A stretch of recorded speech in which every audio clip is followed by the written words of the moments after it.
இல்ல. அதனால காத்த பார்க்கறதுல உயிர் வாழ்க்கை கேட்டா மூக்க பிடிக்குங்க, காத்த சுவாசிக்க மாட்டேன்னு சொல்லுங்க. ஒரு 5 நிமிஷம் சுவாசிக்க வைப்பீங்களா? இல்ல. அந்த காத்துக்கு வல்லமை இருக்கு, நம்ம உயிர் வாழ்றதுக்கு அதான் வச்சிருக்காரு. அதே போல பாவம் ஒரு சக்தி பூமியில அப்படியே கிரியை செஞ்சுட்டு இருக்குது. புரியுதா உங்களுக்கு? காற்றை காட்ட வேகமா இருக்குது. காற்றாக ஒரு இடத்துல இன்னொரு இடத்துக்கு வந்து போகுது. இந்த பாவத்தின் சொல்லி சள்ளம் பல முண்டர்கள் தூரத்தில் பாயும்.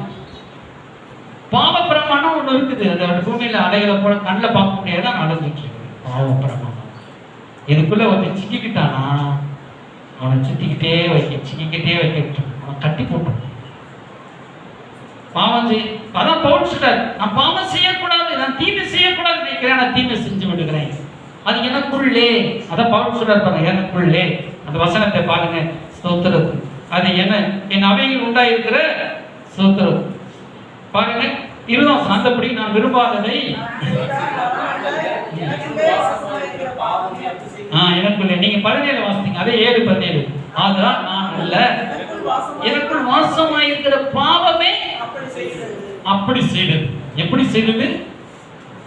பாவமே உள்ள இருக்கிற பாவம் தான் அப்படி செய்ய வைக்கிறது. புரியுது உங்களுக்கு? இந்த பாவத்தின் சக்தி பூமியில கிரியேட் ஆயிட்டு இருக்குது. பாவத்தின் சக்தி பூமி மக்கள் இருக்குது, கண்ணில் பார்க்க முடியாது. நீங்க ஏதாவது ஒண்ணு தப்பா செஞ்சீங்கன்னு நினைச்சுக்கிடுவோம், அதை அடிச்சு கரண்ட போய் நான் சும்மா தான் பிளக் எப்படி சொல்றது, இப்படி தாங்க சொல்றீங்க, தப்பா செய்யுங்க, சரி சரி போ தப்பா தான் நீ சொல்லுவேன் அடிக்கணுமா? சொல்லுங்க, சொல்லுமா? ஆமாங்க இல்லையாங்க? தப்பா சொல்லணும் சரி, ரைட்டா சொல்லணும் சரி. கரெக்டா சொல்லணும் நீ காப்பாற்றப்படுவ, நீ தப்பா சொல்லணும் சரி, விளையாட்டு சொல்லணும் சரி, தப்பா அடிதான் இல்லையா? ஆனா ஆண்டவருடைய கிருபை வரணும், நம்மளை விடுதலை. அந்த நேரத்தில் ஒருத்தர் வந்து சடக்கு மரக்கட்டையை சொல்லி போடு போட்டு கை எடுக்க விடாரு, காப்பாத்துறாரு. அந்த மரக்கட்டை தான் இயேசு. இல்லையா? நம்ம போய் தப்பா போய் கையை கரண்டல கொடுத்துட்டோம். நம்ம அண்ணன் இயேசு வந்து ஒரு அடி சட்டுன்னு அடிச்சு கையை நம்ம கரண்ட்ல எடுத்து காப்பாத்திறாரு. அவர் அலையிலே சொல்லுங்க. புரியுது? அப்ப அந்த பாவத்தின் சக்தி நீங்க தப்பா செஞ்சாலும் உங்களை ஆலோசி வந்து ஏவாளன் சொன்னான், இந்த பாம்பு என்னை வஞ்சித்ததுன்னு சொன்னான். ஆனாம் கேட்டார், நீ கொடுத்த ஏவாள் நான் புசிக்கும்படி செஞ்சுட்டேன் இல்லையா? உண்மைதானே? தெரிஞ்சிருந்தா ஏவாள் போய் ஏமாந்தா. ஏவாளுக்கா ரொம்ப நல்லாக்கா, அந்த ஏவாளுக்கா தெரியாம மாட்டிட்டாங்க. அதே போலதான் நம்மளே பிசாசு தெரியாம வந்து தேவனை போல மாறிவீங்க, அப்படி மாறி இப்படி மாறி ஏமாத்திட்டான். எல்லாரும் ஏமாற்றப்பட்டவர்கள் தான், ரட்சிக்கப்பட்ட ஏமாந்து நிறைய பேர் போயிருக்கோம் இல்லையா? ஆனால் ஆண்டவருடைய கிருபா வரங்களும் அழைத்த அழைப்பும் கிருபா வரங்களும், அந்த ரோமர் 9 சொல்றார் பாருங்க. சோத்திரம். அழைத்த வரங்களும் கிருபா வரங்களும் மாறாதவைகளே.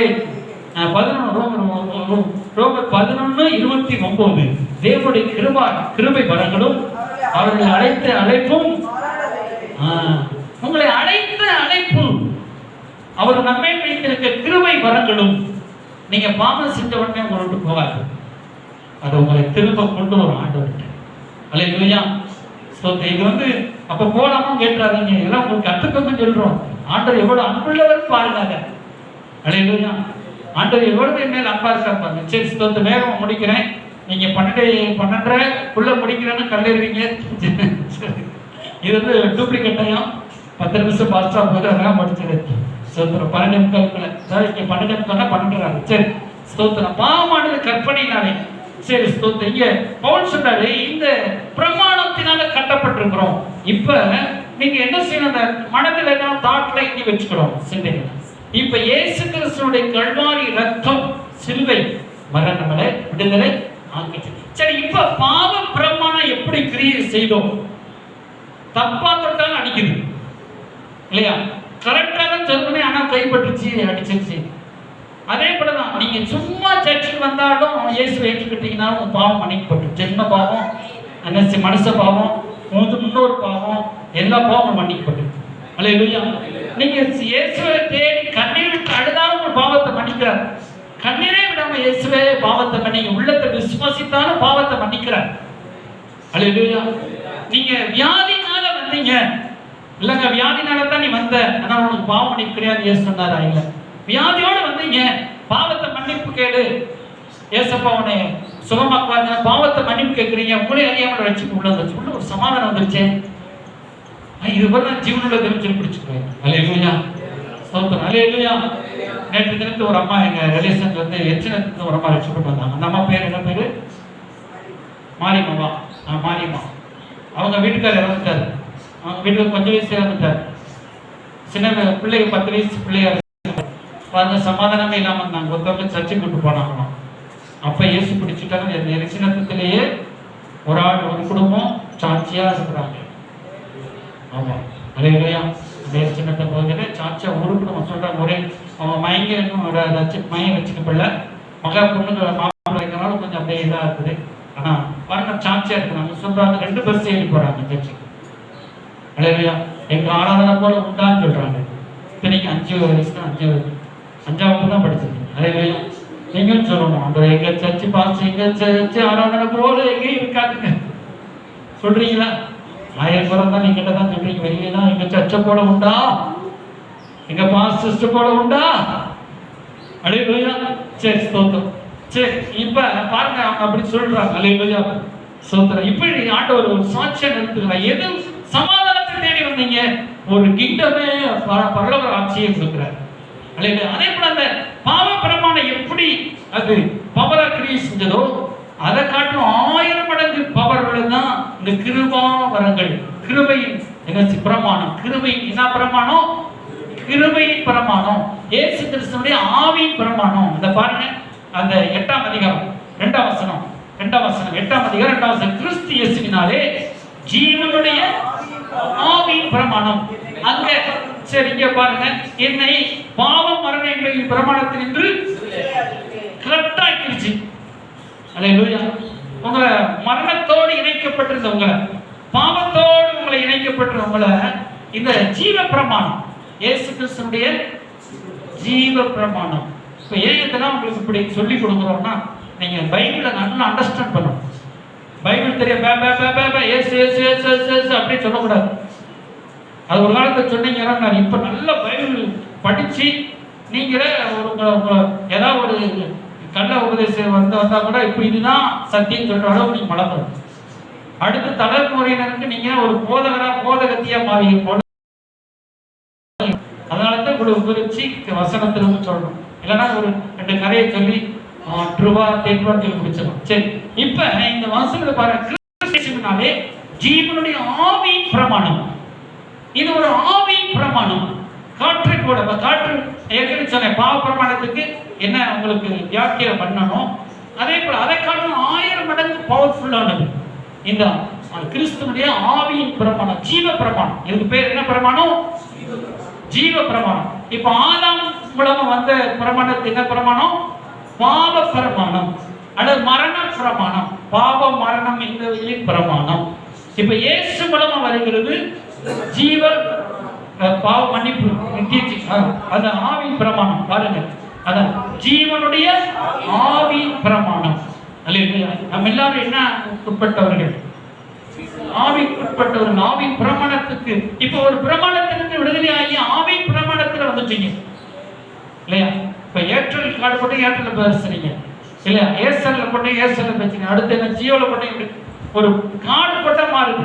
இப்ப நீங்க மாத்தி போட்டிருக்கீங்க. என்ன பிரமாணத்தை உள்ள போட்டிருக்கீங்க? உள்ளதுக்குள்ள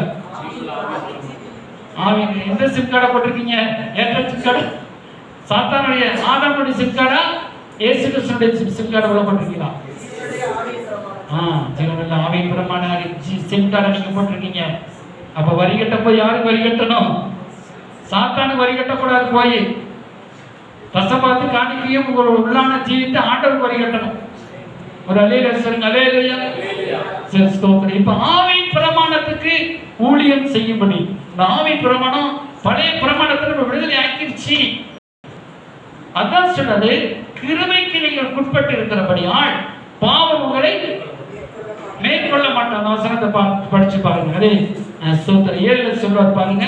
பாவ பிரமாணம் இப்ப நீங்க இதெல்லாம் வந்திருக்கனால உங்களை என்ன செய்ய மாட்டாது? கிருபைக்குட்பட்டு இருக்கிறபடினால நீங்க பாவம் உங்களை மேற்கொள்ள மாட்டாதுன்னு சொல்லுவார் பாருங்க. ஸ்தோத்திரம். நீங்க வாசித்து பாருங்க. 6ஆம் அதிகாரம் 15ஆம் வசனம். இதனால் என்ன? நாம் நியாயப்பிரமாணத்துக்கு கீழ்ப்பட்டிராமல் 14 பாருங்க, கிருபைக்கு கீழ்ப்பட்டிருக்கிறபடியால் பாவம் உங்களை, இப்ப பாவம் உங்களை மேற்கொள்ள மாட்டார். இப்ப பாவமே வந்துருச்சு வச்சுக்கிறோம். இப்ப பாவ உருவத்துல ஒரு பேய் வரும் வச்சுக்கிறோம், ஒரு ஆடை வந்துருச்சு சொல்லுவோம், உங்களை மேற்கொள்ள முடியாது. பாவம் உங்களை மேற்கொள்ள முடியாது. பாவம் என்கிற சாத்தான் இப்ப அக்ஷர் வந்து மேற்கொள்ள முடியாது, உங்களோட மேற்கொள்ள முடியாது, ஓவர்டேக் பண்ண முடியாது. ஏன்னா நீங்க ஜீவ பிரமாணத்தை நிக்கிறீங்க. இங்க கவனமா கேட்கறீங்களா? இப்ப பாவ கிருபைக்கு உட்பட்ட ஒரு கிருபைக்குள்ள வந்துட்டீங்க. எதுக்குள்ள வந்துட்டீங்க? ஒரு குடைக்குள்ள வந்துட்டீங்க, ஒரு வீட்டுக்குள்ள வந்துட்டீங்க. மழை பெய்யுது, அடர்ந்து சரியான மழை பெய்யுது, ஓடி வந்து ஒரு வீட்டுக்குள்ள நுழைஞ்சிருக்கீங்க. அந்த வீடு தான் என்ன வீடு? கிருபையின் வீடு. இப்ப நம்ம ஓடி வந்துட்டோம். அந்த கிருபை எங்கதான் இப்ப நம்ம போற மக்களும் வருது. இது என்ன? பாவம் செய்யாதபடி உங்களை காக்கிற கிருபை. அல்லேலூயா. நீங்க இங்க அந்த கிருபை இல்லைன்னா பாவம் செஞ்சிருக்கீங்க. நீங்க கிருபைக்கு உட்பட்டு இருக்கிறபடியால் பாவங்களை வந்து மேற்கொள்ள முடியாது. இழுத்து கொண்டு நீங்களா கொடுத்தாதான். சாராய கடையில போய் ஐயா ஒரு கூப்பிட்டு ஐயா கிணச்சி எவ்வளவு நீங்களா போய் ஸ்டேஷன் பெருக்கி ஓ அல்லேலூயா இல்லையா, சினிமா தெரிஞ்சுவாங்க கத்திடுறாங்க. நீங்களா போய் டிக்கெட் எடுத்து உள்ள போனா தான் அங்க பாவங்களை மேற்கொள்ளும். நீங்க கிருபை கீழே வந்துட்டீங்கன்னா உங்களை வந்து பாவம் பிடிச்சி இருக்காது. சட்டைப்படி ஆட்டை என்னை விட்டு போட அப்படிங்க இருக்காது. ஐயோ பாவம் உங்களை கண்டு ஓடும். ஐயோ வந்துட்டான், பரிசுத்தவான் வந்துட்டான், தேவ நீதி வந்துருச்சு, கிறிஸ்துவின் நீதி மேல இருக்குது. பாவம் உங்களை